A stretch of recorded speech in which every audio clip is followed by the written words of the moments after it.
उन्होंने चीजों में आपका हेल्प किया है, ये सब कुछ हमने देखा था, right.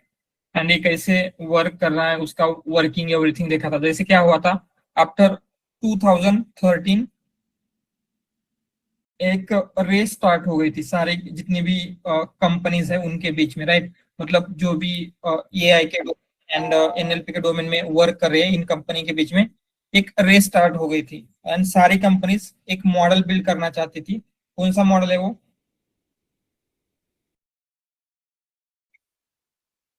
For machine translation, right. Machine translation मतलब एक लैंग्वेज से दूसरे लैंग्वेज में ट्रांसलेट करने का मॉडल बिल्ड करना चाहती थी कंपनीज, राइट। एंड उसमें सबसे पहले गूगल आया था। गूगल ने 2014 में एनकोडर डिकोडर आर्किटेक्चर इंट्रोड्यूस किया था, राइट। सो सबसे पहले एनकोडर डिकोडर आर्किटेक्चर गूगल ने इंट्रोड्यूस किया इन 2014। सो आफ्टर 2014, नेक्स्ट ईयर एक जर्मन यूनिवर्सिटी में पीएचडी के स्टूडेंट थे, उन्होंने अटेंशन मैकेनिज्म इंट्रोड्यूस किया था। एंड देन फाइनली इन दोनों को कंबाइन करके 2017 में attention is all you need, that is transformer architecture है, वो रिलीज हुआ था, राइट। तो आज हम देखेंगे एनकोडर डिकोडर, ये जो आर्किटेक्चर है जो गूगल ने बिल्ड किया था, वो एग्जैक्टली कैसे वर्क करता है एंड इसमें क्या क्या चीजें होगी, ठीक है। ये सब कुछ आज हमें क्या करना है, देखना है। एंड उसमें ज्यादा कुछ उतना डिटेल में जो इम्पोर्टेंट चीजें वही हम देखेंगे, क्योंकि इसमें चीजें बहुत सारी है, बट हमारे लिए इम्पोर्टेंट क्या है, ओनली फ्यू पॉइंट्स है। तो हम सिर्फ फोकस करेंगे ऑन इम्पोर्टेंट पॉइंट्स एंड वही पॉइंट्स जो आपको आगे जाके attention is all unit paper मतलब ट्रांसफॉर्मर आर्किटेक्चर के लिए लगने वाला है। जैसे हमने कहा था ट्रांसफॉर्मर आर्किटेक्चर क्या है, it is combination of encoder decoder and attention mechanism, right. इन दोनों का कॉम्बिनेशन है। तो ट्रांसफॉर्मर अंडरस्टैंड करने के लिए जो एनकोडर डिकोडर चाहिए, उतना एनकोडर डिकोडर के ऊपर हम क्या करेंगे, आज फोकस करेंगे, ठीक है। तो हमें मेन टास्क क्या है, आपका टास्क क्या है, we want to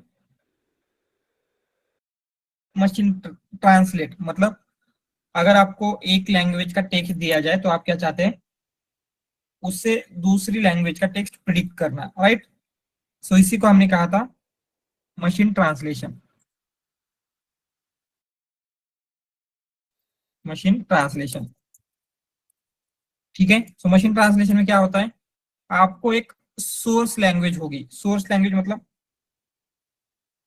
any language, जिस लैंग्वेज से आपको दूसरे लैंग्वेज में ट्रांसलेट करना है उसको हम बोलेंगे सोर्स लैंग्वेज, ठीक है।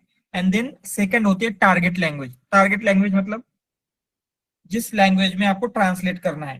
तो यहाँ पे इंग्लिश अगर सोर्स लैंग्वेज है एंड हिंदी हमारी टारगेट लैंग्वेज है, इसका मतलब क्या है, आपको इंग्लिश का सेंटेंस दिया जाएगा एंड उस इंग्लिश के सेंटेंस को ट्रांसलेट करना है हिंदी में।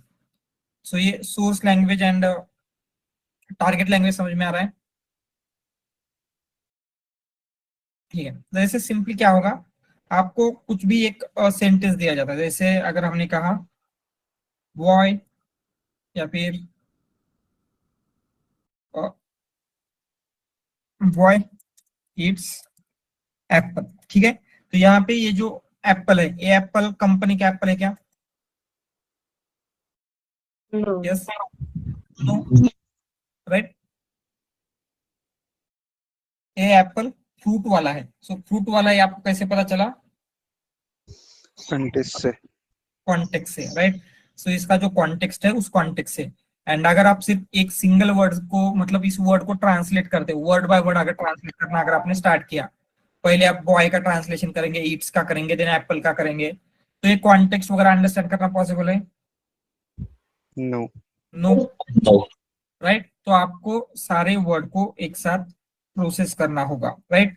तो अगर इस तरीके से आपको इंग्लिश का सेंटेंस दिया जाता है तो हम चाहते हैं कि आप इस एक मॉडल बिल्ड करें जो मॉडल आपको हिंदी में दे। जैसे क्या हो सकता है, लड़के ने सेब खाया, समथिंग लाइक दैट। तो क्या हुआ, सोर्स लैंग्वेज इंग्लिश है, टारगेट लैंग्वेज हिंदी है। तो आपका ये मॉडल, ये जो बीच वाला मॉडल ये बिल्ड कर रहा है, जिसमें हम इंग्लिश सेंटेंस ऐसे ही पास करेंगे, तो उस इंग्लिश सेंटेंस का वो ट्रांसलेटेड वर्जन, हिंदी वर्जन आपको जनरेट करके दे। ठीक है, तो ये करने के लिए ही एनकोडर डिकोडर आर्किटेक्चर बिल्ड हुआ था। तो एनकोडर डिकोडर के आर्किटेक्चर से पहले भी कुछ आर्किटेक्चर बिल्ड हुए थे, बट उन आर्किटेक्चर में क्या है, बहुत सारे लिमिटेशंस थे। एंड हम बोल सकते हैं कि एक फर्स्ट ऐसा आर्किटेक्चर जिसने ये शो किया कि it is really possible to translate using machine learning model, right. Previously बहुत ज्यादा मिस्टेक्स, बहुत ज्यादा एरर होती थी इससे पहले जो भी ट्रांसलेशन की मेथड थी। ठीक है, तो एनकोडर डिकोडर आर्किटेक्चर ने क्या सिंप्लीफाई किया, तो उसको पता था कि यहाँ पे हमारे पास दो टाइप ऑफ लैंग्वेजेस है, एक सोर्स लैंग्वेज एंड एक टारगेट लैंग्वेज, राइट। तो इन दोनों को अगर हमने सेम वे से प्रोसेस किया या फिर सेम मॉडल से प्रोसेस किया, तो क्या हो सकता है, वो उतने अच्छे तरीके से प्रोसेस ना हो। इसीलिए दोनों को सेपरेटली ट्रीट करने का डिसाइड किया। मतलब जो सोर्स लैंग्वेज है उसको हम प्रोसेस करेंगे थ्रू एनकोडर, एंड जो आपका टारगेट लैंग्वेज है उसको हम प्रोसेस करेंगे थ्रू डिकोडर। तो एक चीज हम अगर फोकस मतलब ध्यान में ले लाते हैं, तो क्या होता है, डायरेक्टली टेक्स्ट को, राइट, वो हिंदी हो या फिर इंग्लिश हो, डायरेक्ट टेक्स्ट हम प्रोसेस कर पाते हैं क्या, या फिर करते हैं? नो। नो। तो क्या हो रहा है, जो आपका इंग्लिश है या फिर हिंदी है, तो उसको हम कैसे प्रोसेस कर रहे हैं?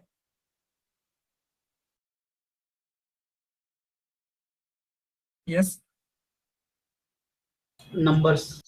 नंबर, या फिर हम हमने जिसे कहा था वेक्टर, राइट, वेक्टर एम्बेडिंग। तो जो आपका हिंदी है एंड जो आपका इंग्लिश है, दोनों को वेक्टर में कन्वर्ट कर रहे हैं। एंड हमने ये भी देखा था वेक्टर में क्या हो रहा है,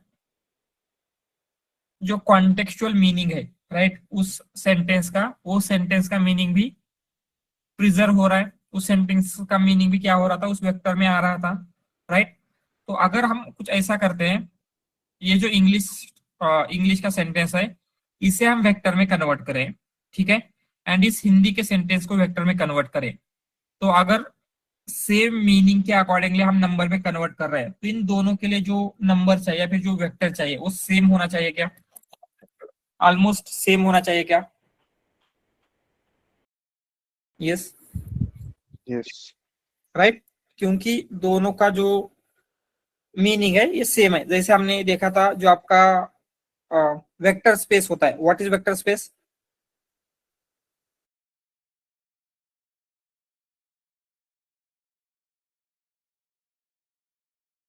यस, जैसे एक वेक्टर स्पेस है, इसमें हम क्या कर रहे थे, वेक्टर को प्लॉट करके देखा था, राइट। यहाँ पे एक वेक्टर, यहाँ पे एक वेक्टर, तो जिन भी दो वेक्टर का मीनिंग सिमिलर होता है वो एक दूसरे के आसपास होंगे, राइट। एंड एक दूसरे के आसपास है मतलब ऑलमोस्ट सेम सिमिलर वेक्टर दोनों के होने चाहिए। तो ऐसे ही यहाँ पे अगर हम क्या करेंगे, इस इंग्लिश के सेंटेंस को कन्वर्ट करें नंबर में, मतलब वेक्टर में, राइट, तो इसका इक्विवेलेंट होना चाहिए vector of this Hindi sentence, right. तो एनकोडर डिकोडर आर्किटेक्चर ने इसी का यूज किया है। तो एनकोडर डिकोडर आर्किटेक्चर सिंपली क्या करता है, सबसे पहले जो आपकी ये सोर्स लैंग्वेज है, इस सोर्स लैंग्वेज को पास करेगा इना, मतलब एक मॉडल है जिसे हम बोलते हैं एनकोडर, ठीक है। तो हम क्या कहाँ पे पास करेंगे इसको, एनकोडर में। तो एनकोडर क्या करता है, ये जो सोर्स लैंग्वेज है उसको कन्वर्ट करेगा वेक्टर में, जिसको हम बोलेंगे कॉन्टेक्स्ट वेक्टर। कॉन्टेक्स्ट वेक्टर क्या होता है? यस,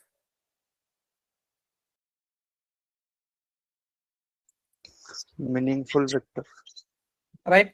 सो मीनिंग कंसिडर होके वेक्टर में कन्वर्ट कर रहा है। एंड देन अगेन हम क्या करते हैं, ये जो आपका कॉन्टेक्स्ट वेक्टर है, वो कॉन्टेक्स्ट वेक्टर इस हिंदी के सिमिलर होना चाहिए। तो now we will use decoder here,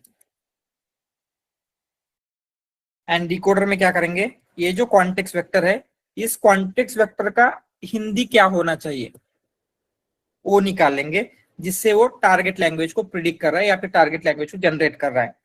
तो this is the architecture of encoder decoder. ये समझ में आ रहा है इसमें सोर्स लैंग्वेज को हम पास करेंगे इन एनकोडर, देन एनकोडर क्या करता है, उस सोर्स लैंग्वेज का कॉन्टेक्स्ट वेक्टर बिल्ड करेगा, then using that context vector आपकी टारगेट लैंग्वेज जनरेट की जा रही है।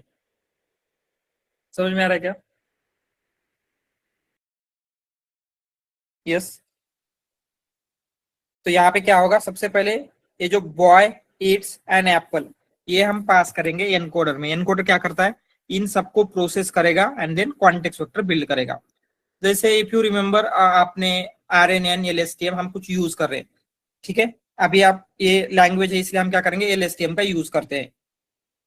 तो LSTM में क्या होगा, जैसे ही ये सेंटेंस आपको पास करना है तो एक कंप्लीट सेंटेंस हम पास करते हैं क्या? नो, उसको टाइम स्टेप में डिवाइड करेंगे। टाइम स्टेप में क्या होगा, बॉय एक टाइम स्टेप होगा, ईट्स दूसरा टाइम स्टेप, एंड तीसरा, एप्पल चौथा, इस तरीके से 4 टाइम स्टेप हो जाएगी, राइट। तो हम यहाँ पे इनपुट क्या है आपका, तो यहाँ पे हम एनकोडर का लिखते हैं, एनकोडर में क्या क्या हो रहा है। ऑल राइट, ठीक है। तो आपको क्या करना है, जो आपका फर्स्ट वर्ड पास करना है that is boy.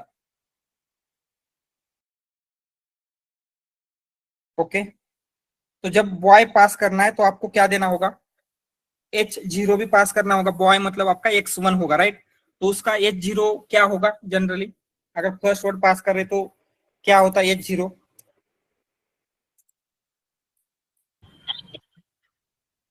Yes, zero vector या फिर रैंडम वेक्टर, बट हम यहाँ पे जीरो वेक्टर लेंगे। तो H0 प्लस ये X1, इन दोनों को प्रोसेस करने के बाद क्या मिलेगा आपको, H1, राइट। तो H1 में क्या इंफॉर्मेशन है,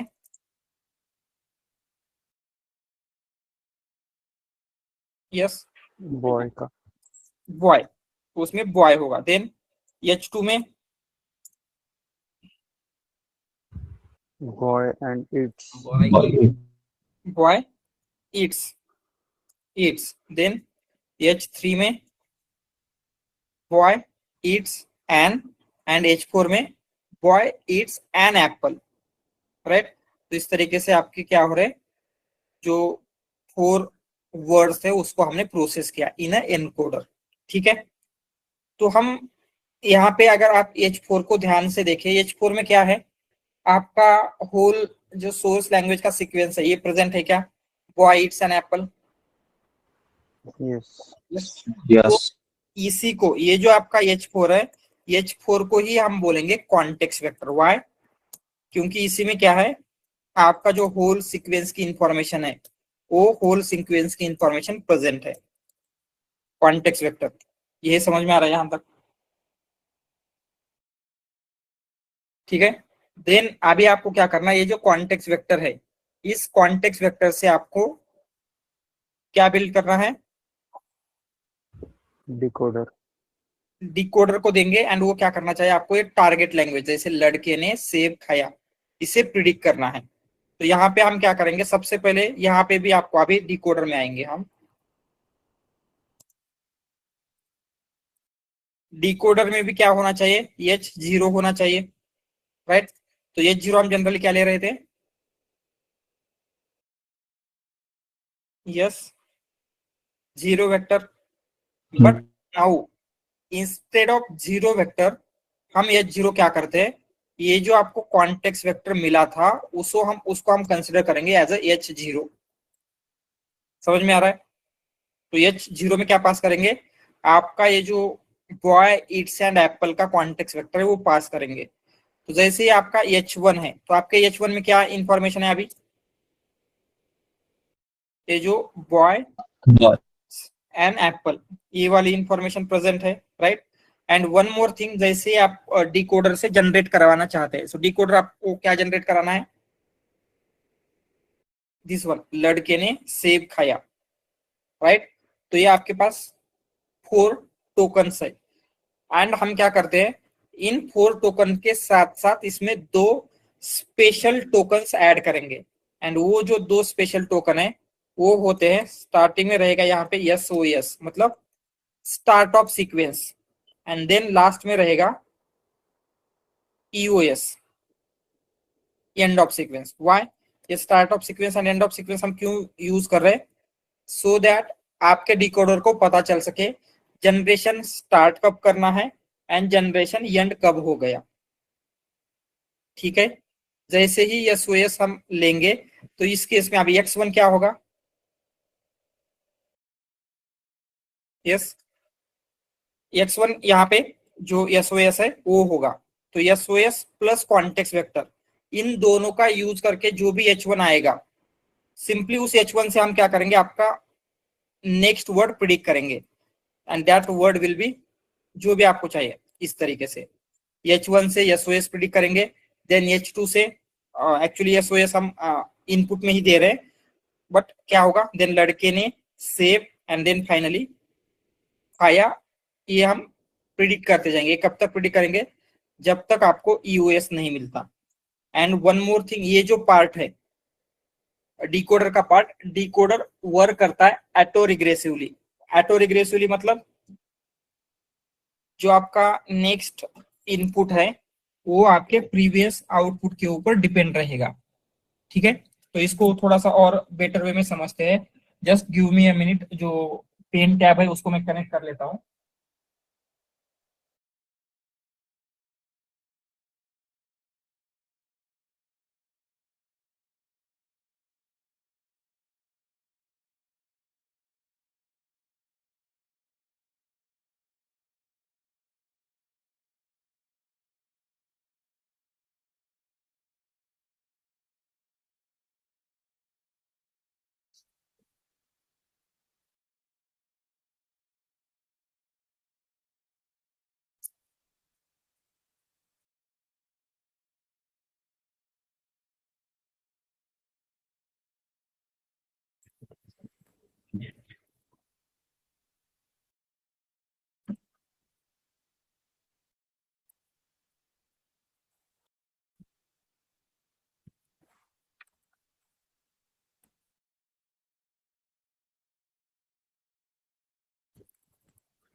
all right, just a minute, ये नोट पैड ओपन हो रहा है। One note.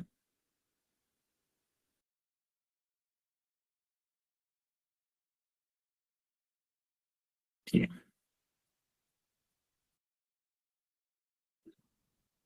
तो इसको हम क्या करेंगे, ड्राइंग के थ्रू अंडरस्टैंड करने का ट्राई करते हैं। तो आपके पास क्या है, दो चीजें, एक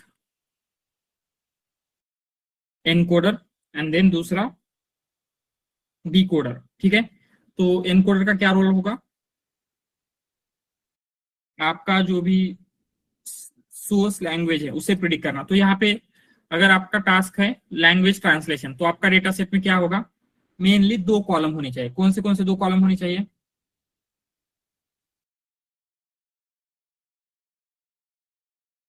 यस, फर्स्ट होगा जो आपकी सोर्स लैंग्वेज है।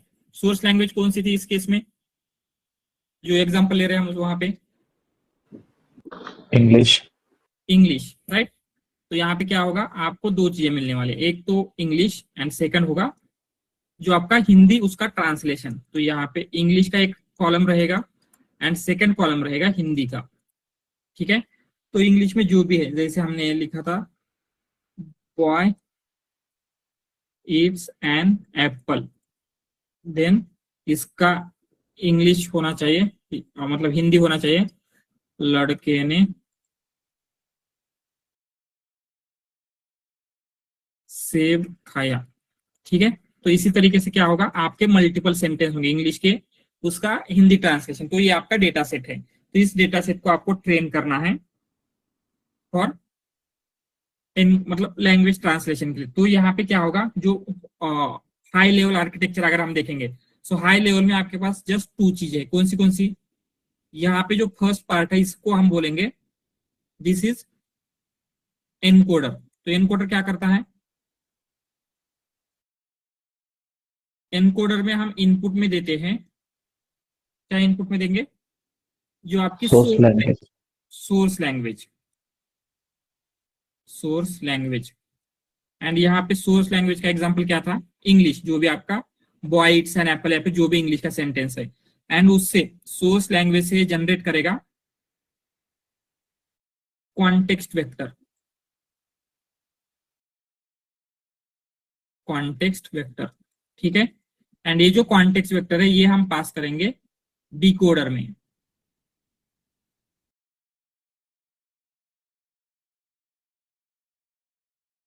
So based on this context vector decoder क्या प्रिडिक्ट करेगा,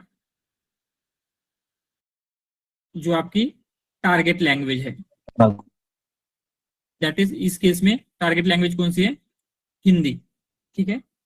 तो ये हो गया आपका high level architecture of encoder decoder. तो इसको एनकोडर डिकोडर आर्किटेक्चर क्यों कहा गया है, क्योंकि यहाँ पे इस आर्किटेक्चर के दो पार्ट है, first one is encoder, second one is decoder, right. Encoder में हम क्या करेंगे, source language as a input लेते हैं, and then based on that source language वो कॉन्टेक्स्ट वेक्टर एनकोडर बिल्ड कर रहा है, देन उस एनकोडर को एज अ इनपुट लेके डिकोडर टारगेट लैंग्वेज प्रिडिक्ट कर रहा है। तो ये जो हाई लेवल आर्किटेक्चर है समझ में आ रहा है, दिस वन, ये क्लियर है, ऑलराइट। तो अभी हम क्या करेंगे, one by one, word by word या फिर टोकन बाय टोकन ये प्रिडिक्ट कैसे करने वाला है वो हमें देखना है, ठीक है। तो इसको जो इनपुट है, इनपुट में क्या जाएगा, सबसे पहले जो आपका एनकोडर है उसके इनपुट को यहाँ पे लिखेंगे, इनपुट ऑफ एनकोडर क्या होना चाहिए, जो आपका फर्स्ट एग्जांपल था, फर्स्ट एग्जांपल क्या है, बॉय ईट्स एन एप्पल, ठीक है। तो डायरेक्टली एक कंप्लीट सेंटेंस को हम कभी भी पास नहीं कर रहे थे, तो हमने क्या किया था, उसको टाइम स्टेप में डिवाइड किया था, राइट। तो क्या होगा, ये first time step, second, third, fourth, इस तरीके से आपका क्या हुआ, टाइम स्टेप में डिवाइड हुआ। ये होगा t इक्वल टू 1, ये हो गया t equal to 2, t equal to 3, t equal to 4, and इनको ही हम क्या बोल सकते हैं, जो भी आपका x1 x2 इस तरीके से है आपका ये मिल गया, ठीक है।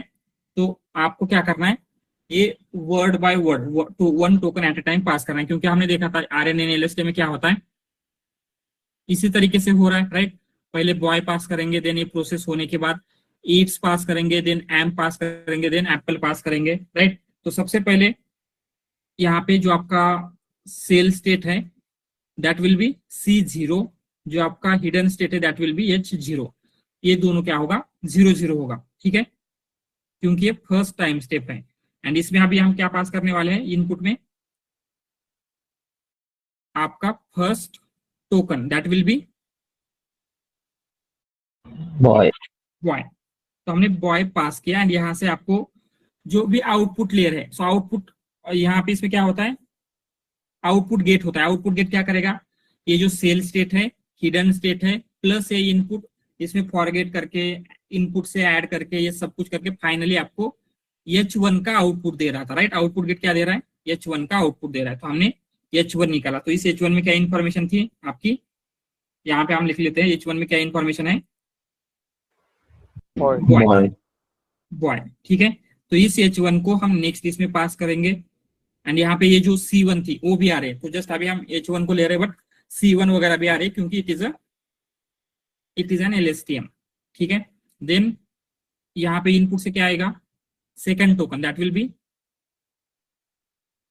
ईट्स, ठीक है। तो अगेन ये H1, ये ईट्स, ये सारी चीजें प्रोसेस होगी, एंड देन आपको मिलेगा H2। H2 में क्या इंफॉर्मेशन है,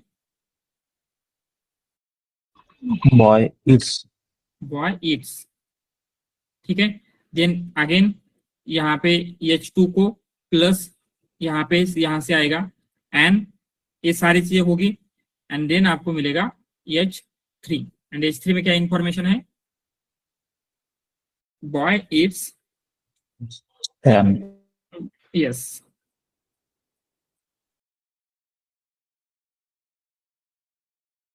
बॉय ईट्स एंड जो भी है, एंड देन फाइनली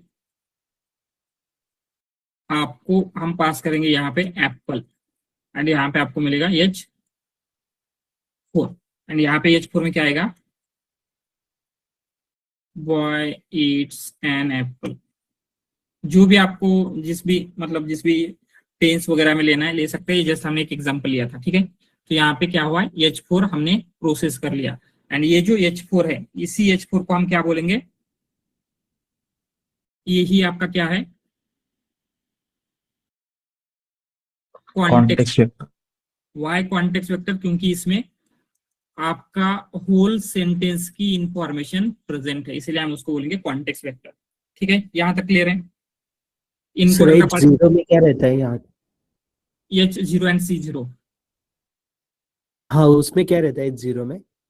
0 के वेक्टर रहेंगे, मतलब एक वेक्टर रहेगा जिसमें सारी वैल्यू 0 होगी। ओके। ठीक है, क्योंकि जनरली आपको क्या करना है, हर स्टेप में प्रीवियस टाइम स्टेप का इनपुट ले रहे थे, तो फर्स्ट टाइम स्टेप के लिए कुछ भी नहीं होता तो हम H0 लेते हैं, राइट। तो H0 0 वेक्टर होगा। तो अभी आपको क्या करना है, डिकोडर से कुछ चीजें बिल्ड करनी है, राइट। सो डिकोडर से आप क्या आउटपुट एक्सपेक्ट कर रहे हैं,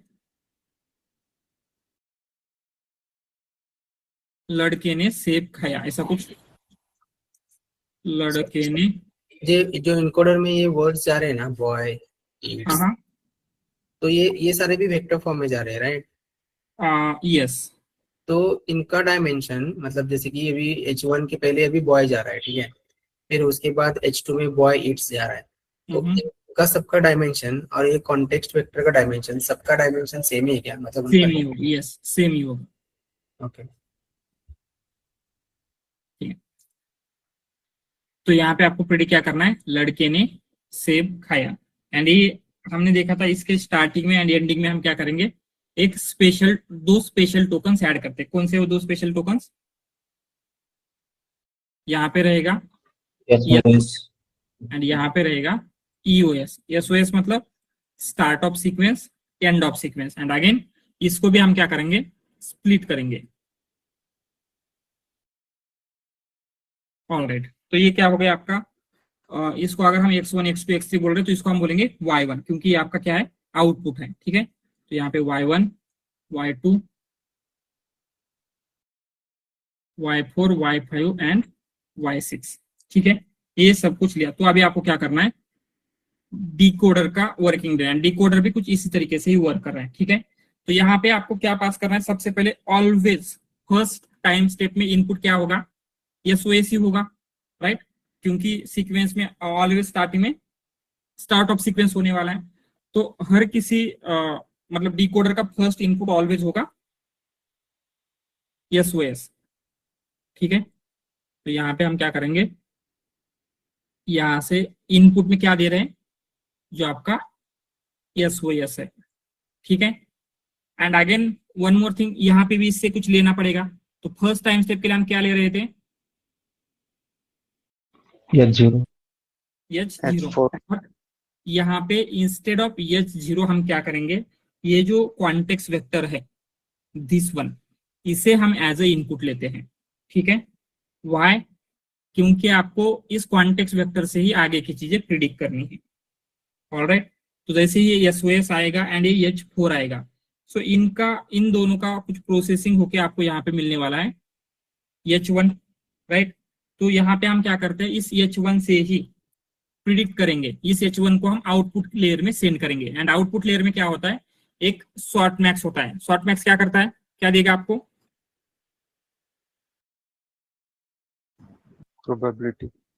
प्रोबेबिलिटीज ऑफ क्लासेस, राइट। तो ये यहाँ पे क्या प्रोबेबिलिटी देता है, आपके वोकैबुलरी में जितने भी टोकन है, कंसिडर आपके वोकैबुलरी में 1000 टोकन है, तो ये आपको कितनी प्रोबेबिलिटीज देगा,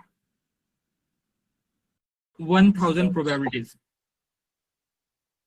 ठीक है, तो यहाँ पे H1 को हम कहाँ पे पास करेंगे, आउटपुट लेयर में, एंड उस आउटपुट लेयर से आपको क्या मिलने वाला है, probabilities, and out of that जो भी मैक्सिमम प्रोबेबिलिटी होगा वो हम क्या करेंगे, आपका नेक्स्ट वर्ड है SOS के बाद, एंड ये boy eats and Apple, boy eats and apple, and उसको कंसिडर करके क्या होना चाहिए, जो फर्स्ट वर्ड क्या आना चाहिए वो प्रिडिक्ट होगा। कंसिडर यहाँ पे इसने दिया जो भी उसको आउटपुट देना चाहिए, तो इसने दे दिया लड़के ने, करेक्ट दे दिया।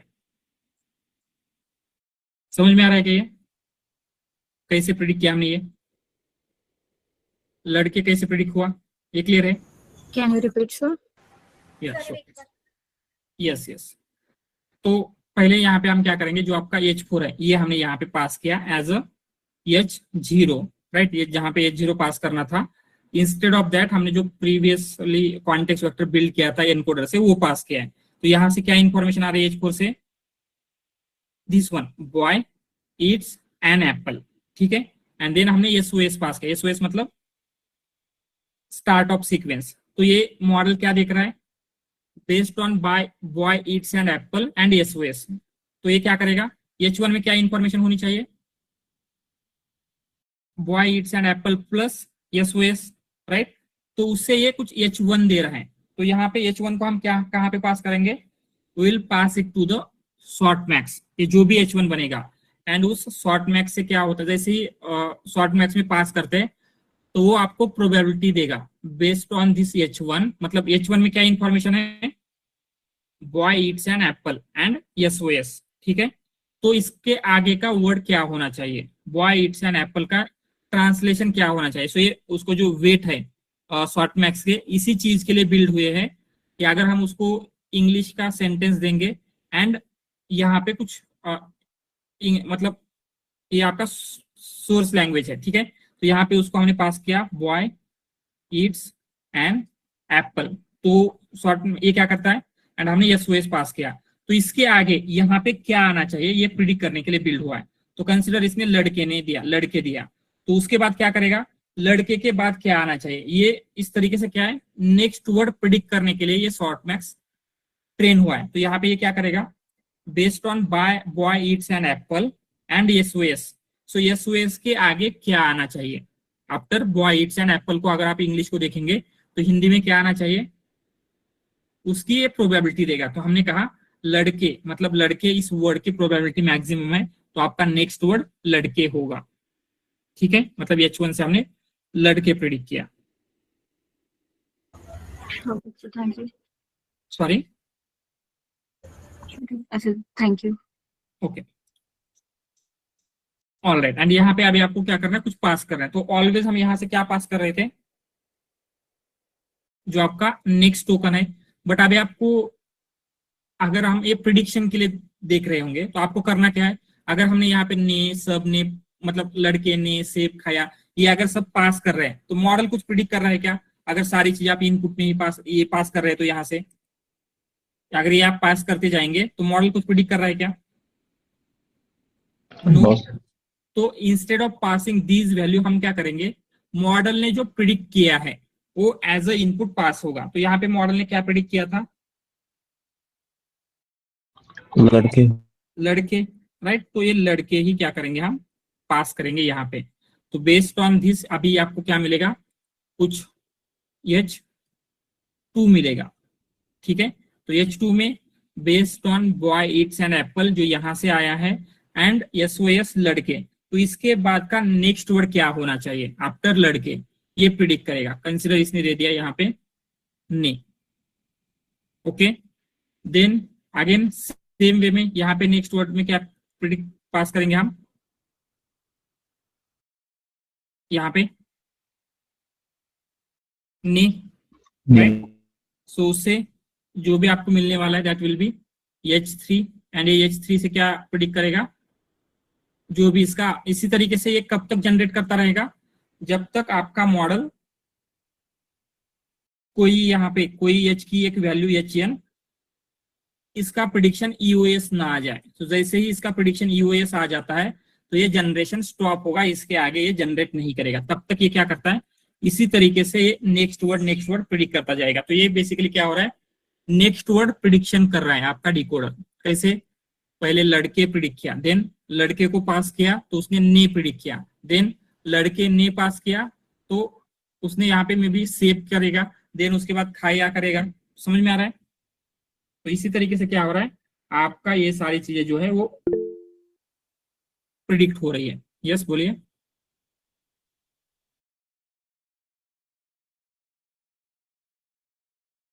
यस, किसी ने हैंड रेज किया है, बोलिए।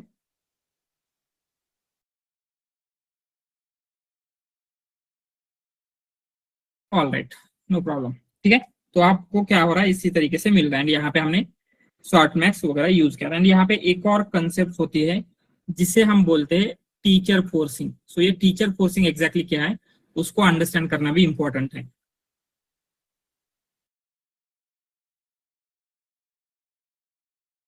क्योंकि टीचर फोर्सिंग ट्रांसफॉर्मर में भी यूज होती है। ठीक है, इसलिए हम यहाँ पे भी क्या करेंगे, टीचर फोर्सिंग की जो मेथड है उस मेथड के ऊपर फोकस करेंगे।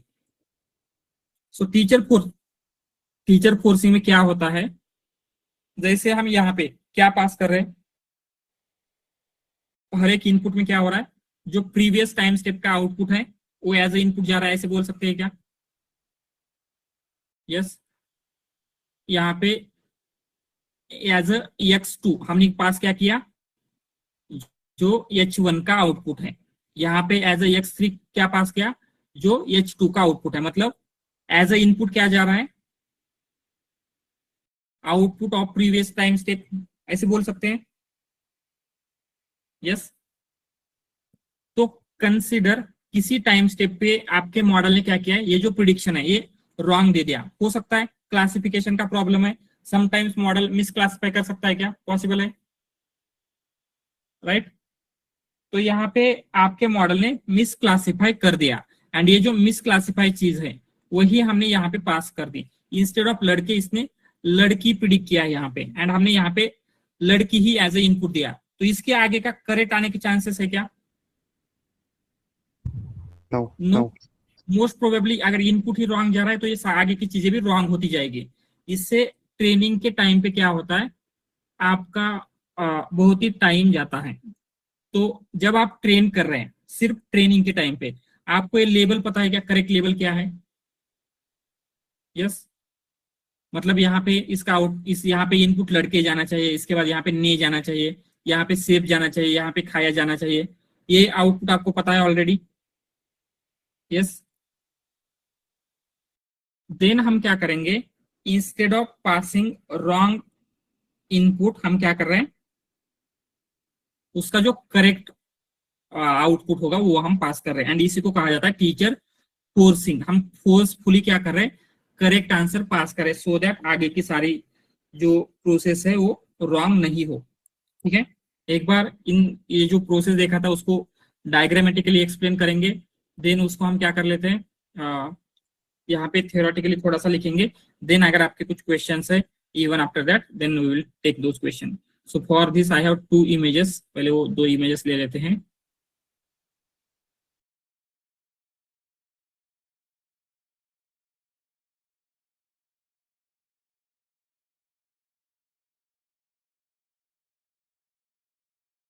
ऑल राइट,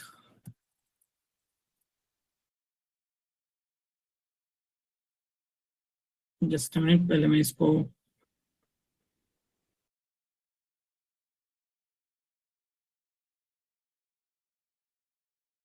ऑल राइट,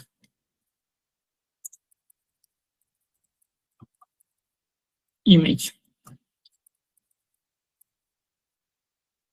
में हम क्या देंगे, जो भी आपका ये एनकोडर डिकोडर है वो हम पास कर रहे हैं।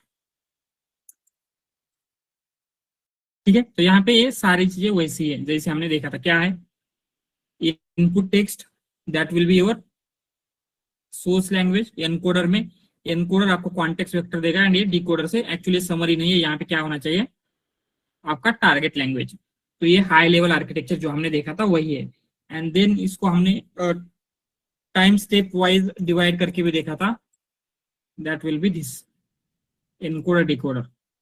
एंड एनकोडर में भी एंड डिकोडर में भी, दोनों में भी क्या हो रहा है, LSTM का यूज होता है। तो ये है, तो इसको थोड़ा और स्मॉल कर लेते हैं थोड़ा सा।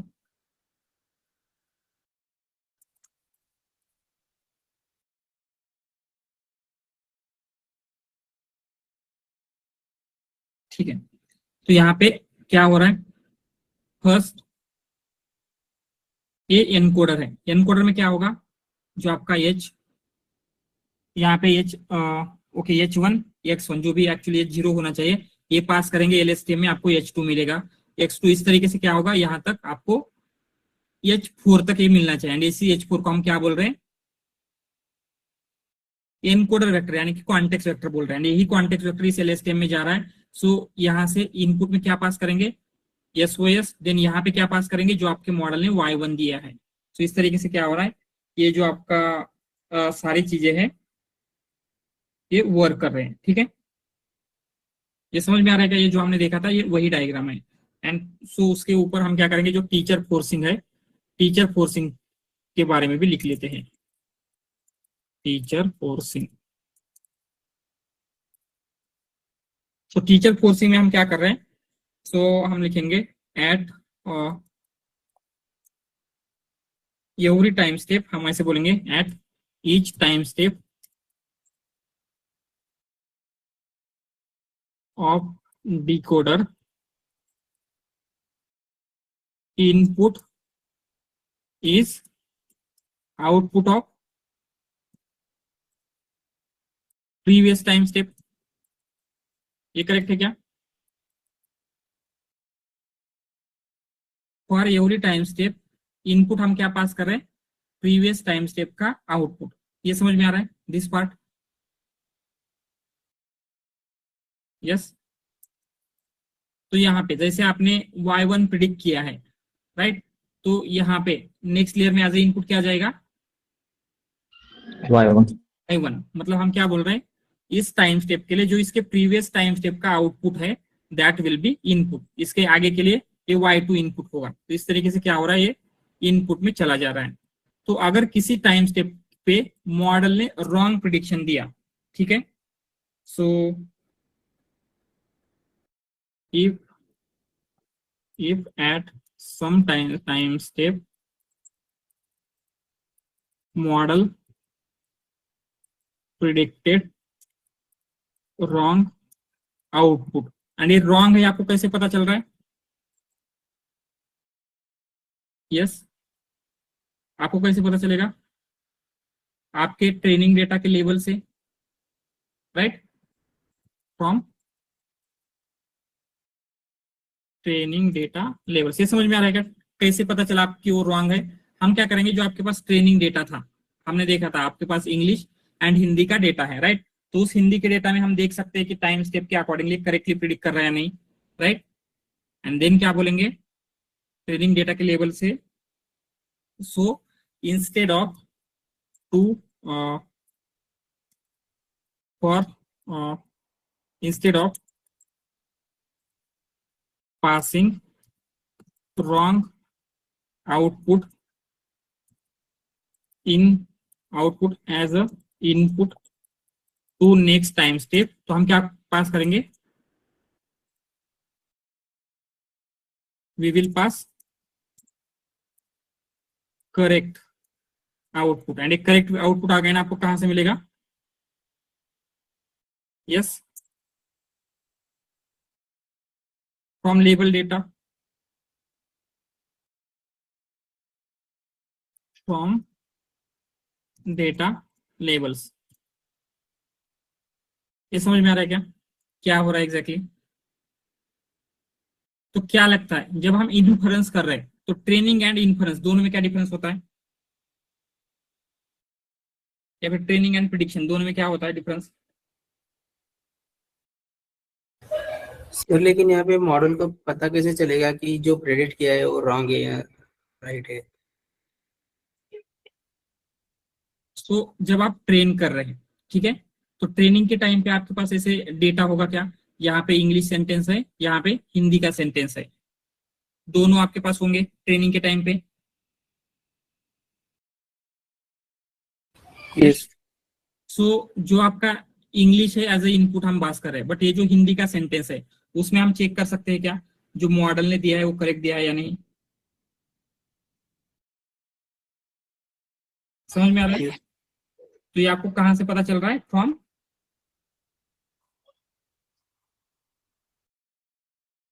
ये इन केस ऑफ ट्रेनिंग बस रहेगा ना, इन्फ्रेंस के टाइम पे ये थोड़ी ना पॉसिबल हो पाएगा। एग्जैक्टली वही हम बोल रहे थे, जैसे मैंने कहा था ट्रेनिंग एंड इन्फ्रेंस में क्या डिफरेंस है, ट्रेनिंग के टाइम पे आपके पास लेबल्स अवेलेबल है, तो ये टीचर फोर्सिंग ओनली अप्लाई होती है ड्यूरिंग ट्रेनिंग। सो इन्फरेंस के टाइम पे, प्रिडिक्शन के टाइम पे ये टीचर फोर्सिंग अप्लाई नहीं होगी। वहां पे क्या होगा, इवन दो आपके मॉडल ने रॉन्ग इंफॉर्मेशन दिया है तो भी हम क्या करेंगे, वही रॉन्ग इंफॉर्मेशन पास करते हैं। ठीक है, समझ में आ रहा है क्या? And this is only for, it is only apply for, ऐसे लिखते हैं, टीचर फोर्सिंग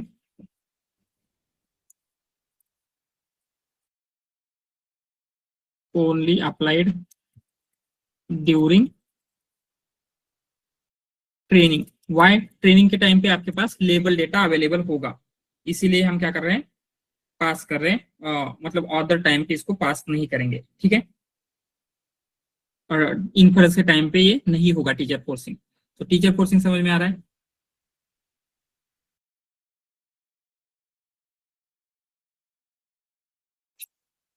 ऑलराइट, तो यही आपका एनकोडर डिकोडर, इसमें ज्यादा कुछ चीजें नहीं है। एंड आपको अगर इतना समझ में आता है, that is more than sufficient, right?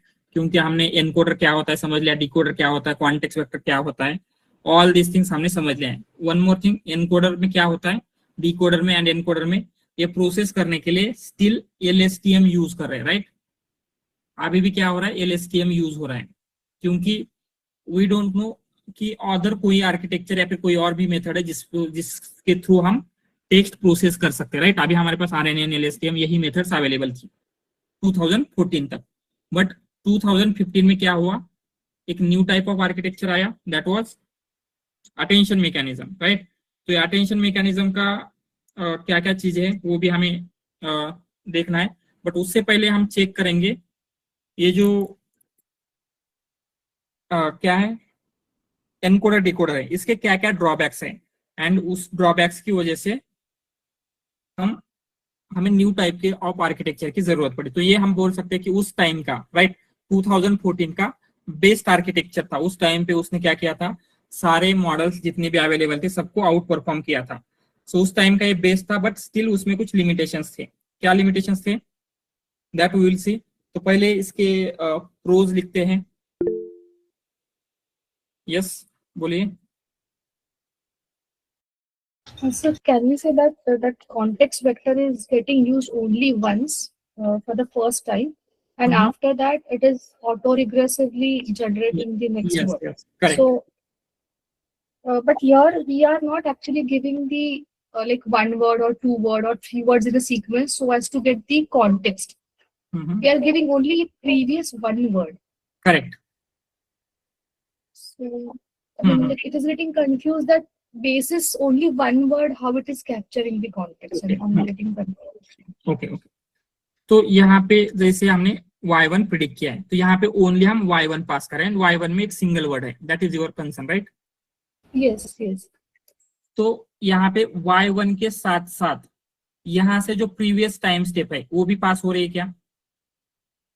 And उस प्रीवियस टाइम स्टेप में क्या इनपुट होगा, जो भी यहाँ पे H1 है, H1 में क्या आया था, एक कंप्लीट आपका वेक्टर आया था, एंड यहाँ से SOS आया था।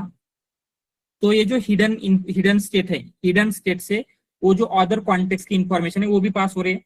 इवन अगर आप यहाँ पे फोकस करते हैं तो यहाँ पे क्या हो रहा है, आप ओनली X1 पास कर रहे, ओनली X2 पास कर रहे, बट स्टिल H1 H2 में मल्टीपल वर्ड्स क्यों आ रहे हैं?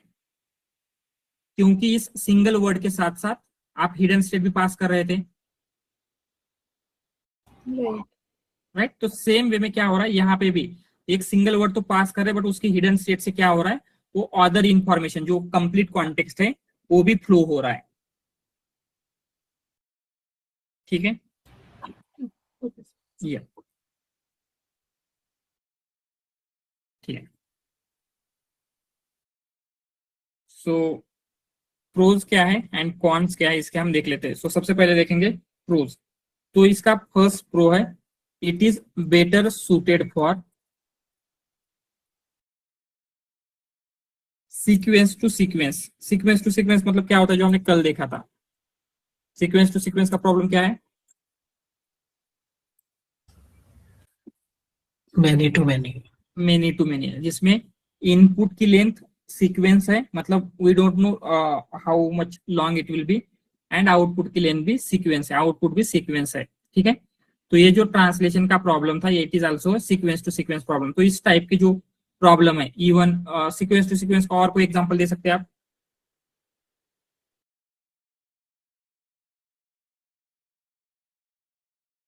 Language translation. Yes, language translation one example हो गया। टेक्स्ट समराइजेशन बोल सकते हैं, उसमें इनपुट में सीक्वेंस है, आउटपुट में भी वो समरी क्रिएट करके दे रहा है, तो text summarisation is another example. तो इस टाइप के जो प्रॉब्लम है उसके लिए ये बेटर सुटेड है।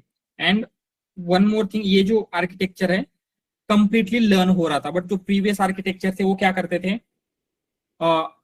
एनकोडर अलग से, मतलब एनकोडर नहीं, उसको हम बोलते हैं, वो सोर्स लैंग्वेज को अलग से प्रोसेस करते थे एंड देन टारगेट लैंग्वेज को अलग से। बिकॉज ऑफ दैट क्या होता था, वो चीजें अच्छी तरीके से अंडरस्टैंडिंग नहीं करती थी जस्ट, इसीलिए यहाँ पे बट क्या हो रहा है, एंड टू एंड लर्निंग हो रही है। मतलब एंड टू एंड लर्निंग का क्या मीनिंग है, जो आपका एनकोडर एंड डिकोडर दोनों एक साथ ट्रेन हो रहे हैं। तो कंसिडर डिकोडर ने कुछ मिस्टेक किया, डिकोडर ठीक से प्रिडिक्ट नहीं कर पा रहा है, तो यहाँ पे सिर्फ डिकोडर के वेट्स अपडेट नहीं होंगे, डिकोडर के साथ साथ एनकोडर के वेट भी अपडेट होंगे, राइट? पॉसिबल है क्या? ये डिकोडर करेक्टली इसलिए प्रिडिक्ट नहीं कर पा रहा है क्योंकि एनकोडर ने ये जो आपका कॉन्टेक्स्ट वेक्टर है वो ठीक से क्रिएट नहीं किया हो। पॉसिबल है, राइट? तो ये एंड टू एंड लर्निंग हो रही है, तो ये करेक्ट अगर प्रिडिक्ट नहीं करता है तो ओनली डिकोडर नहीं, डिकोडर के साथ साथ एनकोडर के वेट भी अपडेट होंगे, जिससे क्या होता है, ये complete end to end learning होती है। ठीक है, ये समझ में आ रहा है end to end learning? All right, so इसके प्रोस तो थे एंड उस टाइम का ये बेस्ट मॉडल था, बट उसके कुछ लिमिटेशंस भी हैं, या फिर हम बोलेंगे कॉन्स ऑफ एनकोडर डिकोडर। तो क्या क्या कॉन्स है? सबसे फर्स्ट अगर हम देखेंगे, आपकी जितनी भी इंफॉर्मेशन है, कंसिडर आपका ये सेंटेंस में 100 वर्ड्स या फिर 100 टोकन्स है, तो क्या हम सारे के सारे टोकन्स एक सिंगल वेक्टर में कॉम्प्रेस करके सारे इंफॉर्मेशन इसी वेक्टर में फिल कर रहे हैं क्या? यस, इवन आपके पास 100 वर्ड्स है, सारे वर्ड की इंफॉर्मेशन सिंगल क्वांटिक्स वेक्टर में हम ये कर रहे हैं, एंड सो इसी की वजह से क्या हो सकता है, और इंफॉर्मेशन लॉस होने की चांसेस है, राइट? तो यहाँ पे ऐसे ही होता है, अगर आपका लॉन्गर सीक्वेंस है तो बिकॉज ऑफ दिस कॉम्प्रेशन आपकी एक्यूरेसी ड्रॉप होती है ऑन अ लॉन्गर सीक्वेंसेस। ठीक है, तो यहाँ पे हम लिखेंगे information might loss, why? Because of compressing information in context vector।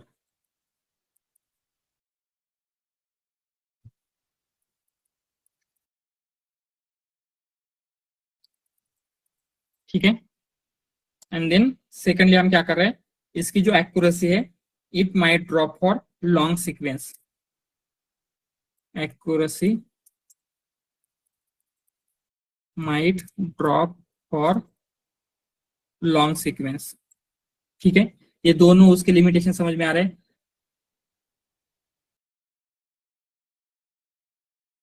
All right, तो अभी नेक्स्ट हम क्या करेंगे, ये एनकोडर डिकोडर का इतना ही सिंपल। आपको अगर इंटरव्यू वगैरह में पूछता है, आपको इतना ही एक्सप्लेन करना है। क्या होता है, एनकोडर में एक एनकोडर है, वो क्या करेगा, सोर्स लैंग्वेज, जो भी आपकी सोर्स लैंग्वेज है उसको अंडरस्टैंड करता है, उसको कॉन्टेक्स्ट वेक्टर में कन्वर्ट करेगा, एंड देन डिकोडर क्या करेगा, using that context vector output generate करेगा, right? And then teacher forcing, क्या होती है टीचर फोर्सिंग एंड कब अप्लाई होगी?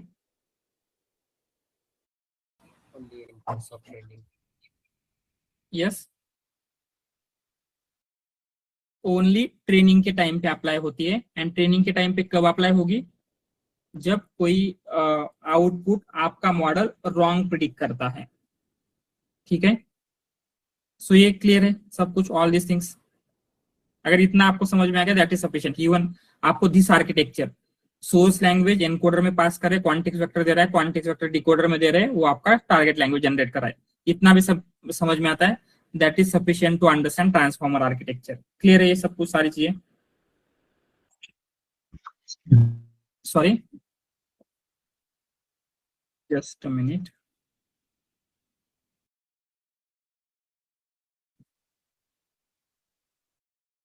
यस,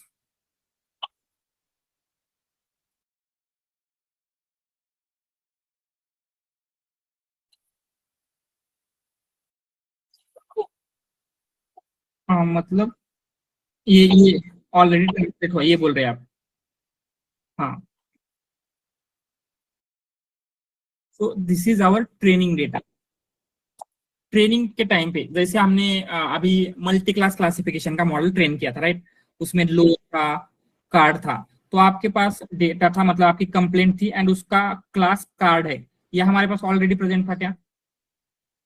फिर हम ट्रेन क्या कर रहे थे, आपका मॉडल प्रिडिक्ट करेगा, कुछ वैल्यू को प्रिडिक्ट करेगा एंड उसने करेक्ट किया होगा तो वेट अपडेट नहीं होंगे, अगर उसने रॉन्ग प्रिडिक्ट किया होगा तो बेस्ड ऑन दैट वैल्यू वो क्या होगा, प्रिडिक्ट करेगा। समझ में आ रहा है, राइट? ये सो ये क्यों हो रहा है, फॉर लॉस कैलकुलेट करने के लिए हम क्या कर रहे हैं, उसका यूज करते हैं। यस बोलिए। Sir, can we use bidirectional LSTM over here?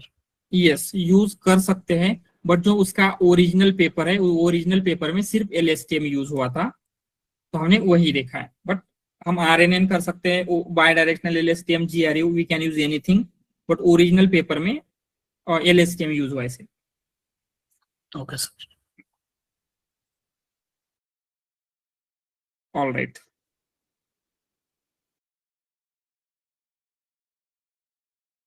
Anything else? Clear है ये सारी चीजें?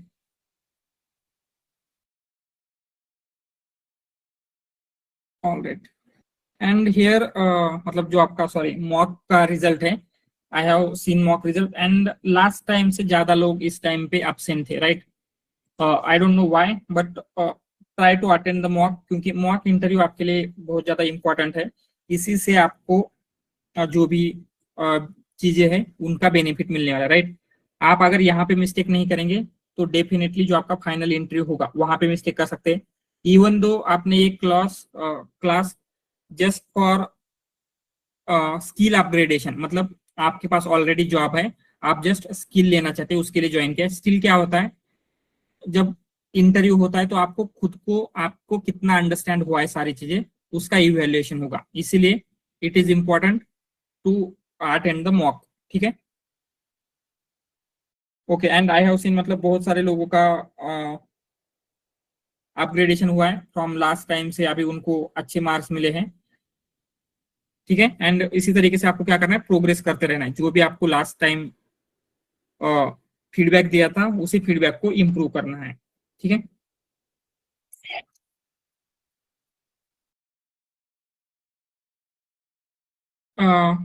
आप उनको डायरेक्टली पूछ सकते हैं या फिर वो वहां पे नहीं है क्या, मतलब ओके ठीक है, मैं चेक करता हूँ एग्जैक्टली, जस्ट अ मिनट।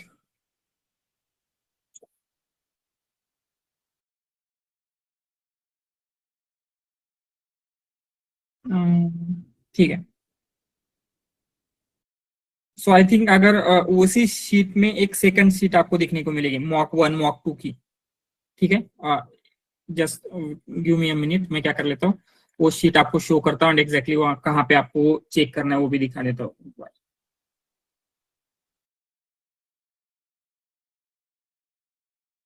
या तब तक एनी अदर क्वेश्चंस, मैं जब तक ये शीट डाउनलोड कर रहा हूँ, कुछ क्वेश्चंस है?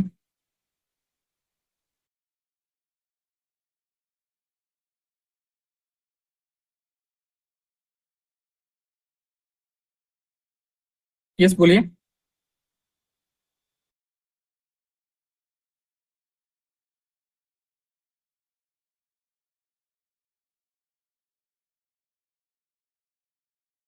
सर रिस्पॉन्सिबल एआयचं काय होणार आहे? हाँ, रिस्पॉन्सिबल ये है, मतलब क्या होता है ये है, जैसे गार्डल्स वगैरह हम इम्प्लीमेंट करके उसको रिस्पॉन्सिबल बना सकते हैं, वो हम देखेंगे, ग्राउंडिंग करना या फिर उसमें गार्डल्स वगैरह का यूज करना। ठीक है, क्योंकि आपका AI मॉडल अगर आप बिल्ड कर रहे हैं किसी भी टास्क के लिए, तो उसमें क्या होना चाहिए, कुछ किसी भी टास्क के लिए करें, जैसे अगर वो रॉन्ग आउटपुट दे रहा है तो आपको क्या करना पड़ेगा, वो रॉन्ग या फिर टॉक्सिक आउटपुट वगैरह वो फिल्टर आउट करना पड़ेगा। तो उसके लिए गार्ड रेल्स, ग्राउंडिंग वगैरह ऐसे कुछ टेक्निक्स है जो हम देखने वाले हैं।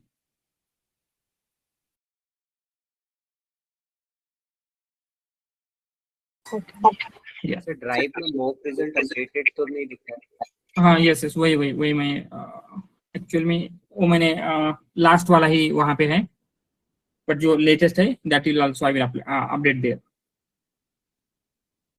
सो जस्ट मैं क्या करता हूँ, लास्ट वाले की तरह ही जस्ट ये अभी डाउनलोड नहीं किया है मैंने, just a minute, I will download it and then I will show it.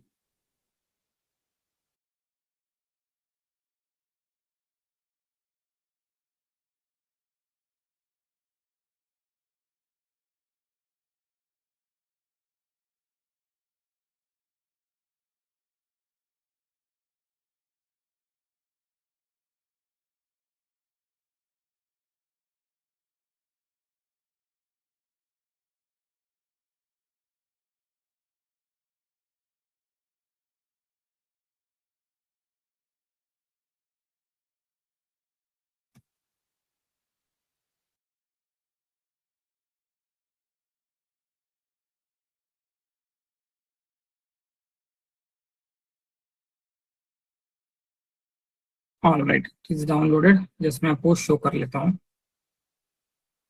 ठीक है, so this is your first sheet. जैसे आप वो एक्सेल फाइल ओपन करेंगे, ये आपकी फर्स्ट शीट है जिसमें आपका roll number, name and mock 1 का रिजल्ट, मॉक 2 का रिजल्ट, ये सारी चीजें मिल जाएगी। बट आप यहाँ पे नोटिस करेंगे नीचे दूसरी भी शीट है, तो ये मॉक 1 का डिटेल रिजल्ट है, सेकंड मॉक 2 का डिटेल रिजल्ट है।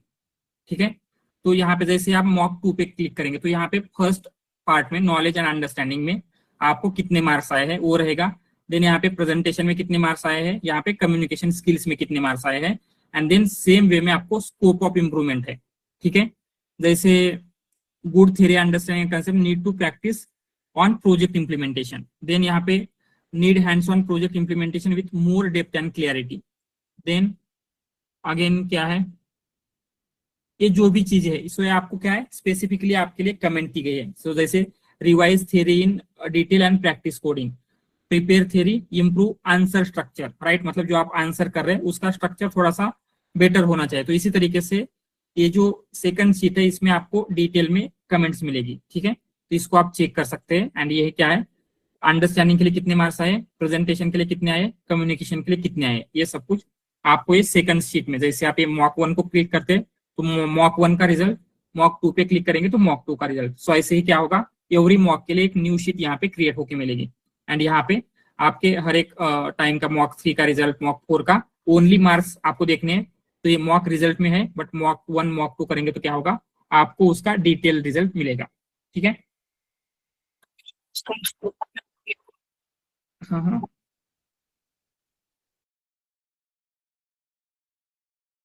हाँ मतलब आई थिंक वो यहाँ पे मेंशन किया होगा। जैसे यहाँ पे क्या है, along with a technique make sure you understand practical cases, focus on strengthening your understanding। ठीक है, एंड यहाँ पे how concepts apply to real world use cases, मतलब कंसेप्ट जब आप एक्सप्लेन कर रहे हैं तो रियल वर्ल्ड यूज केसेस में कैसे अप्लाई हो रही है ये आपको अप्लाई करना है। ठीक है, and then I will instruct जो भी आपके इंटरव्यूअर है और थोड़ा सा डिटेल में रिगार्डिंग प्रेजेंटेशन एंड कम्युनिकेशन का वो भी मैं मेंशन कर देता हूँ उनको। ठीक है, I think it will be there, communication, presentation, okay ठीक है, प्रेजेंटेशन, नॉलेज, यहाँ पे try to communicate and explain things with more confidence. तो ये क्या है, आपको हर किसी को कुछ ना कुछ मिला होगा, जो भी है उसके ऊपर आपको फोकस करना है। ऑल राइट, बट स्टिल मैं उनको बताता हूँ कि एग्जैक्टली और थोड़ा सा डिटेल में जो आपको ये वाला पोर्शन है वो भी मेंशन करने को। ठीक है सर, ये सीट अपडेट कर दी चलिए। यस यस यस, आपके व्हाट्सएप ग्रुप पे भी आपको ये शीट मिल जाएगी, बट जो आपका रिजल्ट है उसमें भी मैं अभी अपलोड कर देता हूँ आफ्टर क्लास। ठीक है, ऑल राइट, तो हमने ये सारी चीजें देखी। आपका एनकोडर डिकोडर आर्किटेक्चर क्या होता है, कैसे वर्क करता है, उसके क्या लिमिटेशंस है, ऑल दिस थिंग्स हमने देखा।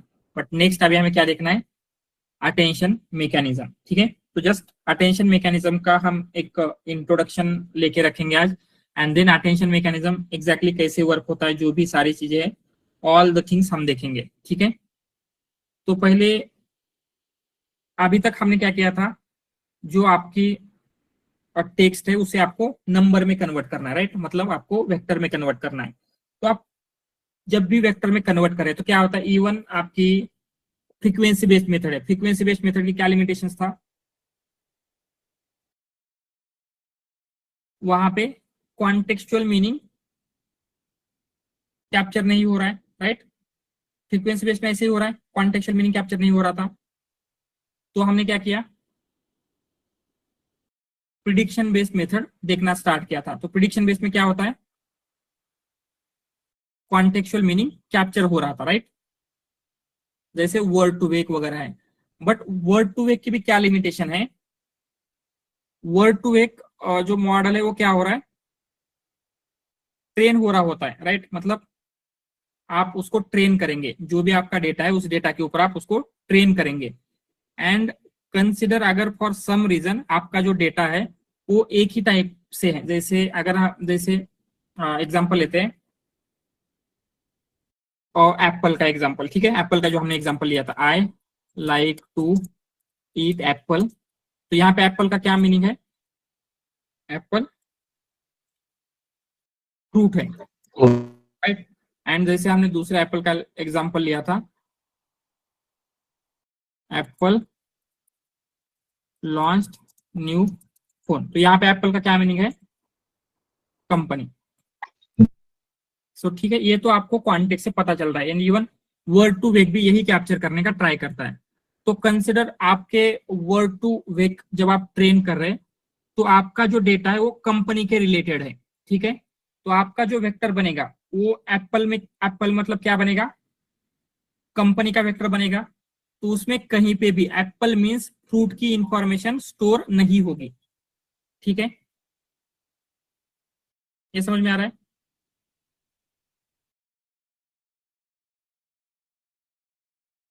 इसी को हम बोलते हैं कि ये जो है वो स्टैटिक एम्बेडिंग है। ट्रेडिशनल जो भी मेथड है वो स्टैटिक एम्बेडिंग होती है। तो हम ये लिखेंगे ट्रेडिशनल एम्बेडिंग मेथड, मतलब जो आपका वर्ड टू वेक या फिर अदर जो भी प्रिडिक्शन बेस्ड मेथड है वो भी क्या है, आप स्टैटिक एम्बेडिंग। स्टैटिक मतलब क्या है,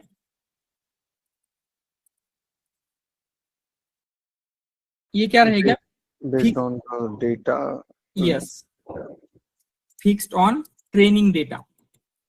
अगर ट्रेनिंग डेटा में उसका मीनिंग कंपनी है तो उसका वेक्टर का मीनिंग भी कंपनी ही होगा, अदर देन कुछ नहीं हो सकता। बट हम क्या चाहते हैं, आपका जो एम्बेडिंग क्रिएट हो वो डायनामिक हो। डायनामिक मतलब क्या हो, जब हम यहाँ पे I like to eat apple ये सेंटेंस प्रोसेस कर रहे हैं तो उसका वेक्टर, एप्पल का वेक्टर ऑटोमेटिकली चेंज होना चाहिए टू रिप्रेजेंट फ्रूट। एंड जब हम एप्पल लॉन्च न्यू फोन ये ले देख रहे हैं तो वहां पे एप्पल का जो वेक्टर है वो ऑटोमेटिकली चेंज होना चाहिए टू रिप्रेजेंट कंपनी। समझ में आ रहा है। तो प्रीवियसली पॉसिबल था क्या, जैसे यहाँ पे एप्पल का वेक्टर कुछ और बनेगा, यहाँ पे एप्पल का कुछ और बनेगा, नो, राइट। एक बार अगर हमने ट्रेनिंग किया एंड ट्रेनिंग में जो भी वेक्टर बना वही वेक्टर रहेगा। तो आपको अगर हम यहाँ पे आपका वेक्टर स्पेस में देखेंगे तो वेक्टर स्पेस में क्या है, यहाँ पे कंसिडर कंपनी के वेक्टर, यहाँ पे एनवीडिया है, यहाँ पे सैमसंग है। तो क्या होगा, आपका वेक्टर इन्हीं के आसपास रहेगा क्योंकि वो एक बार ही ट्रेन होता है। It is a static embedding, training data के ऊपर वो फिक्स्ड है। बट हम क्या चाहते हैं, वो डायनामिक रहे। जैसे ही इस सेंटेंस में आएगा तो वो फ्रूट के आसपास चला जाए, यहाँ पे कंपनी को रिप्रेजेंट करे। ये समझ में आ रहा है क्या, फिक्स्ड एंड डायनामिक में क्या डिफरेंस है। यस, क्लियर है ये, फिक्स क्या होता है एंड डायनामिक क्या होता है, ये समझ में आ रहा है। ठीक है सर, अगर एक्चुअली वो डेटा पॉइंट्स, दोनों डेटा पॉइंट्स अगर अवेलेबल है तो वो दोनों एप्पल के अलग अलग वेक्टर सेव करेगा ना। नो, वर्ड टू वेक में ऐसा नहीं होता, वर्ड टू वेक में एक सिंगल ही बनेगा, ठीक है। वर्ड टू वर्ड में आपने बताया था कि just because eat is there before the apple so it will learn the context of this apple as per the prior tokens like that you have told as per the context वो learn कर रहा है, right? Right जैसे ईट होगा तो Apple वो learn कर रहा है, right that Apple is a fruit right? Apple is a fruit and यहाँ पे न्यू फोन है इसलिए ये Apple is a company learn कर रहा है, राइट कंसिडर आपके डेटा में क्या आया है, ये apple as a company 8 times आया है and apple is a fruit 2 times आया है। तो ये क्या करेगा, जो वेक्टर बिल्ड करेगा वो सिर्फ कंपनी का बिल्ड करेगा क्योंकि वो मैक्सिमम टाइम आया है। Okay got it. तो ज्यादा टाइम्स आपका डेटा कैसे आया है उसके अकॉर्डिंगली बिल्ड करेगा। बट हम क्या चाहते हैं, सेंटेंस के अकॉर्डिंगली एम्बेडिंग चेंज होनी चाहिए। यहाँ पे एप्पल मतलब फ्रूट होना चाहिए, कंप्लीटली फ्रूट का एम्बेडिंग मिलना चाहिए, यहाँ पे आपको कंप्लीटली कंपनी का एम्बेडिंग मिलना चाहिए, वो हम चाहते हैं। सो ये जितनी भी आपकी ट्रेडिशनल मेथड्स है उनमें पॉसिबल नहीं था एंड यही हम बोलते हैं कि यही होता है अटेंशन मैकेनिज्म में। अटेंशन मैकेनिज्म क्या करता है, आपको डायनामिक वेक्टर एम्बेडिंग क्रिएट करके देगा। डायनामिक मतलब क्या है, जब हम ये सेंटेंस, ये वाला सेंटेंस प्रोसेस कर रहे हैं तो ये जो एप्पल है उसका वेक्टर को वो चेंज करेगा to represent fruit apple. And यहाँ पे जब हम इस सेंटेंस को प्रोसेस कर रहे हैं तो इस एप्पल के एम्बेडिंग को चेंज करेगा टू रिप्रेजेंट कंपनी एप्पल। ये समझ में आ रहा है? यस। सो यही होता है अटेंशन मैकेनिज्म। सो ट्रेडिशनल मेथड में ये पॉसिबल नहीं था, बट यहाँ पे वो डायनामिकली हम अपडेट करते हैं। तो ये एग्जैक्टली कैसे होता है, तो उसके लिए स्केल्ड डॉट प्रोडक्ट अटेंशन या फिर सेल्फ अटेंशन वगैरह जिसको हम बोलते हैं वो यूज होता है। तो स्केल डॉट प्रोडक्ट अटेंशन क्या है, उसकी क्या स्टेप है, उसका मैथमेटिकल फॉर्मूला क्या है, all this things we will see tomorrow, ठीक है? बट ये जो भी हमने आज देखा उसमें किसी कुछ डाउट है? एंड देन क्या करेंगे, ये जो अटेंशन मैकेनिज्म है जो आपको डायनामिकली कॉन्टेक्स्ट वेक्टर क्रिएट करने में या फिर जो आपका एम्बेडिंग है वो क्रिएट करने में हेल्प कर रहा है, उसको हम कंबाइन करेंगे विथ एनकोडर डिकोडर। सो अभी तक हम एनकोडर डिकोडर में क्या यूज कर रहे थे, क्या यूज किया था हमने? LSTM। बट आगे जाके जो गूगल के रिसर्चर्स है उन्होंने रियलाइज किया आपको LSTM यूज करने की जरूरत नहीं है। इंस्टेड ऑफ एनकोडर डिकोडर दोनों जगह पे हम सिर्फ अटेंशन मैकेनिज्म यूज कर सकते हैं। एंड सिर्फ अगर अटेंशन भी यूज करेंगे तो आपका मॉडल बहुत ही अच्छी तरीके से आपको ट्रांसलेट करने में हेल्प करेगा। इसीलिए जो पेपर था ट्रांसफॉर्मर आर्किटेक्चर का उसका नेम है attention is all you need. आपको sequence to sequence problem solve करने के लिए बाकी कुछ नहीं चाहिए, ओनली आपको अटेंशन चाहिए। इसीलिए जो ट्रांसफॉर्मर आर्किटेक्चर है, जैसे मैंने कहा था, जो भी मॉडर्न एलएलएम्स है, कोई भी मॉडर्न एलएलएम्स आप लेते हैं, जीपीटी, जेमिनी, क्लॉड, सब के सब based on transformer architecture, right? तो इसीलिए आपको किसी भी इंटरव्यू में जाएंगे तो एटलीस्ट एक क्वेश्चन तो ट्रांसफॉर्मर आर्किटेक्चर के ऊपर होगा ही होगा। एंड देन ये जो ट्रांसफॉर्मर आर्किटेक्चर है it is heavily depend on attention mechanism. इसीलिए आपको एलएलएम समझना है तो ट्रांसफॉर्मर समझना होगा, एंड ट्रांसफॉर्मर समझना है तो अटेंशन समझना होगा। तो ये जो अटेंशन है उसको, उसका मैथमेटिकल इंट्यूएशन, मैथमेटिकली कैसे वर्क कर रहा है, देन वो टेक्स्ट को कैसे प्रोसेस करेगा, all this things we will see tomorrow, ठीक है? Anything else, any other question? Sir फिर टेक्स्ट जनरेशन किस में आता है? हाँ, सो अभी तक क्या होता है, ये जो एनकोडर डिकोडर है, मतलब ये जो आर्किटेक्चर है, इसी से आगे जाके हम जनरेशन भी करेंगे। जैसे मैंने कहा था पहले जो ट्रांसफॉर्मर आर्किटेक्चर है ये किस लिए बिल्ड हुआ है, फॉर मशीन ट्रांसलेशन। उसका ओरिजिनल पर्पस था मशीन ट्रांसलेशन, बट आगे जाके बाकी के रिसर्चर्स ने ये रियलाइज किया इस आर्किटेक्चर को हम एनएलपी के किसी भी प्रॉब्लम में अडॉप्ट कर सकते हैं। आपको टेक्स्ट क्लासिफिकेशन करना है, जनरेशन करना है या फिर कुछ और करना है, तो सारे टास्क ओनली एनकोडर डिकोडर से ही पॉसिबल है। तो एनकोडर डिकोडर को हम जस्ट चेंज करते हैं, उसको थोड़ा सा चेंज करेंगे एंड किसी भी टास्क के लिए अडॉप्ट कर सकते हैं। जनरेशन के लिए भी हम सेम कर रहे हैं, ठीक है? All right, anything else? Sir वो एनकोडर डिकोडर में अगर फर्स्ट जो प्रेडिक्शन रहेगा वही गलत निकला तो? हाँ, तो फर्स्ट ही गलत हुआ तो क्या होगा, इंस्टेड ऑफ रॉन्ग, कंसिडर यहाँ पे ये जो y1 है, y1 उसने रॉन्ग दे दिया, तो क्या करेंगे यहाँ पे instead of passing wrong y1 जो आपका करेक्ट y1 है वो पास करेंगे। बट ये होगा सिर्फ फॉर ट्रेनिंग। ट्रेनिंग हो गया। यस, मैं बोला इन्फ्रेंस में क्या होगा, तो फिर इन्फ्रेंस नहीं आएगा, right? इन्फ्रेंस में जो रॉन्ग है वही हम यहाँ पे पास करेंगे, तो क्योंकि बोल सकते हैं कि वो पूरा आउटपुट रॉन्ग देगा। एग्जैक्टली सो वो पूरा आउटपुट रॉन्ग देगा। मतलब हम ऐसे बोलेंगे कि आपका मॉडल ठीक से ट्रेन नहीं हुआ है, क्योंकि अगर वो आउटपुट रॉन्ग दे रहा है तो वो ट्रेन नहीं हुआ होगा ठीक से। ओके, या तो हमने क्या किया था, जैसे क्लासिफिकेशन का एक कंप्लेंट क्लासिफिकेशन किया है, तो हमने ट्रेनिंग के टाइम पे कंप्लेंट एंड जो आपका डिपार्टमेंट है उसका डेटा देके उसको ट्रेन किया है। बट सम टाइम ऐसे हो सकता है क्या, एक कंप्लेंट दिया तो वो रॉन्ग डिपार्टमेंट प्रिडिक्ट करेगा, पॉसिबल है? Yes. यस, हाँ। कर सकता है, रॉन्ग डिपार्टमेंट कर सकता है। बट उस टाइम पे हम कुछ कर सकते हैं क्या, जस्ट वो रॉन्ग डिपार्टमेंट हम लेंगे, आपका मॉडल ठीक से परफॉर्म नहीं कर रहा है ऐसे बोल सकते हैं, राइट। बट ट्रेनिंग के टाइम पे उसका वेट वगैरह अपडेट होंगे, तो यहाँ पे भी सेम वे में क्या होता है, ट्रेनिंग के टाइम पे वेट वगैरह अपडेट होते हैं, बट ड्यूरिंग इन्फरेंस हम कुछ नहीं करेंगे, जस्ट आपका वो रॉन्ग ही आउटपुट फाइनल आउटपुट कंसिडर होता है। एंड उससे क्या होगा, मतलब आपका मॉडल ठीक से ट्रेन नहीं हुआ है ये हम बोल सकते हैं, ठीक है। All right. और एक बात, जो हिडन लेयर हम लोग बोलते हैं ना, मतलब हर बार वो वेट्स अपडेट करेगा, राइट। तो even if it predict correct, मतलब अगर उसने करेक्ट भी प्रेडिक्ट किया तो भी वो चेक करेगा क्या, मतलब जो फोर्स टीचिंग आपको बोला था, राइट? हाँ, टीचर फोर्सिंग। टीचर फोर्सिंग, तो टीचर फोर्सिंग के टाइम पे इवन करेक्ट प्रेडिक्शन आया तो भी वो चेक करेगा क्या टीचर फोर्सिंग में, कि वो मतलब कंपैरिजन करेगा क्या कि वो यस कंपैरिजन करेगा।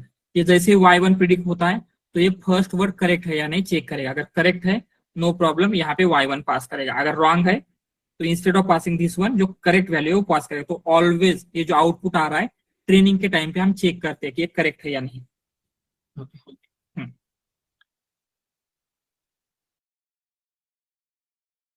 All right, anything else?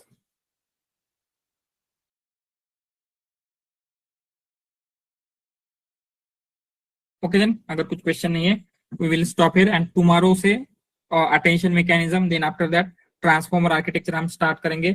सो इस वीक में we will complete attention and transformer architecture, ठीक है। इस वीक में जैसे ही ट्रांसफॉर्मर कंप्लीट होता है, from next week we will start using pre trained model, जैसे प्री ट्रेंड एलएलएम है, बर्ट है, जीपीटी वगैरह है, इन सबका यूज करके एप्लीकेशंस बिल्ड करना फ्रॉम नेक्स्ट वीक हम स्टार्ट करेंगे, ठीक है। इसीलिए इस वीक में आपका एलएलएम कैसे वर्क कर रहा है, उसमें जब एरर आती है तो वो क्यों आ रही है, ये अगर आपको अंडरस्टैंड करना है तो ये बेसिक समझना इंपॉर्टेंट है। तो पहले ये बेसिक समझेंगे, देन फ्रॉम नेक्स्ट वीक जो भी आपका प्री ट्रेंड मॉडल है उनका कैसे यूज करना है वो हम देखेंगे। एंड आपको ये भी देखना है कि ट्रांसफॉर्मर का जो आर्किटेक्चर है वो डिफरेंट टास्क के लिए कैसे हम अडॉप्ट कर सकते हैं, ठीक है। That also we will see. Sir, जे ट्रान्सफॉर्मर मध्ये कंपोनेंट्स आहेत ते सगळे फिक्स असतात ना, म्हणजे encoder, then self attention mechanism, Yes, multi head, त्या डायग्राम मध्ये चेंज नाही होत, राइट? राइट, नो चेंज नहीं होते, जस्ट फ्यू चेंजेस होते हैं मॉडल टू मॉडल, वो भी हम देखेंगे कि क्या चेंज होता है, बट कंपोनेंट सारे ऑलमोस्ट सेम रहेंगे, कुछ चेंजेस नहीं होते हैं। ऑल राइट, सो उस डायग्राम के साथ साथ उसके ईच कंपोनेंट, एवरी कंपोनेंट का क्या मीनिंग है, हर कंपोनेंट क्या रिप्रेजेंट कर रहा है, एवरीथिंग वी विल सी, ठीक है। All right, okay then, okay, thank you everyone. Sir Thank वो you, sir. प्रोजेक्ट में आप बता रहे थे कि यस बोलिए। सर प्रोजेक्ट में आप बता रहे थे ना क्या क्या हमें इम्प्रूव करना है लास्ट वाले में। यस यस, वो मैं थर्सडे या फिर फ्राइडे को बताऊंगा जब मैं आपको असाइनमेंट देने वाला हूँ, ठीक है। All right, okay then, thank you everyone, bye, good night.